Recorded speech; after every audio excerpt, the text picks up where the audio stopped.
Hi guys, welcome back to my channel. So today I'm excited to share another recipe from my soon to be released cookbook.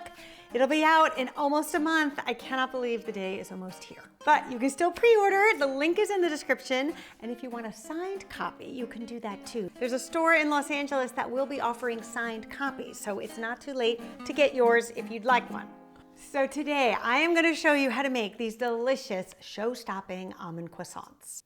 So here in France, almond croissants are actually the croissants that are made from the day-old croissants that didn't sell the day before. It's a wonderful way to use up the excess croissants and create something totally new and delicious. I don't know about your house, but we rarely have just 8 day-old croissants lying around, so not to worry, you can buy these fresh, and then I'm gonna show you what to do to kind of dry them out a bit. You wanna cut the croissants horizontally because we are gonna fill them with our delicious homemade almond paste, but it's best if you cut them on the side that doesn't have the little flap of dough. They'll just be a little bit more stable that way. So get yourself a bread knife and then very carefully cut them in half. Now the nice thing about croissants is they dry out pretty quickly. So we are just going to cut these and put them on our baking sheet here that I've lined with some parchment paper just to dry out while we make the filling. Now another thing to keep in mind is you want to keep the bottoms and the tops close together because each croissant is shaped a little bit differently. If you mix up the tops and the bottoms, they're not going to fit very nicely together when you go to seal them. The other thing that makes these almond croissants so delicious, in my opinion, is we are going to be making our own almond paste filling. So get yourself a sheet pan and then measure out 1 cup and 1/3 of sliced almonds and spread them out so they're on a single layer. And then you're going to bake them in a preheated 350-degree Fahrenheit oven for just about 8 minutes. Baking the almonds like this is just going to bring out their best flavor. They'll have kind of that toasty, nutty taste to them. If you don't bake them or if you use almond flour, you're not going to get the same type of flavor. So this is a good step to do, and it only takes 8 minutes. So no excuses. And when your almonds come out of the oven, they'll be nice and beautifully golden brown and fragrant. Allow them to cool, and then we're going to put them in the food processor. I know this sounds like one more pesky step, but it's not that hard, and I will tell you, the flavor you get in return is well worth the effort, I promise. Then you want to pulse this up just until you get a nice coarse meal. There, it should look just like that. Then for our filling, we're going to add a 1/2 cup of butter. Here in France, I use unsalted butter just because the salted butter is pretty salty. But if you're in the States, then I would use salted American butter. I just think you get a lot more flavor that way. Then you also want to add a 1/2 cup of sugar and our lovely ground almonds. And then you're just gonna beat this up until it's all combined. Then you're gonna add 2 eggs, 1 at a time, and beat in between each addition. Go ahead and scrape down the bowl. And then at this stage, you wanna add 1 teaspoon of almond extract, just to heighten all the flavors of almond. I love almond extract.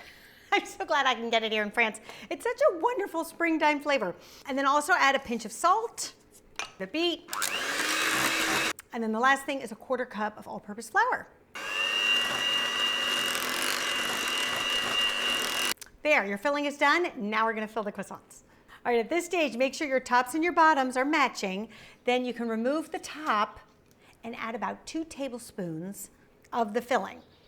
You don't wanna go nuts. I promise they'll be delicious and flavorful. You just don't wanna overfill them. So I think 2 tablespoons is perfect. I think it's best to do all the bottoms first before we do the second layer, which I'll show you in a minute.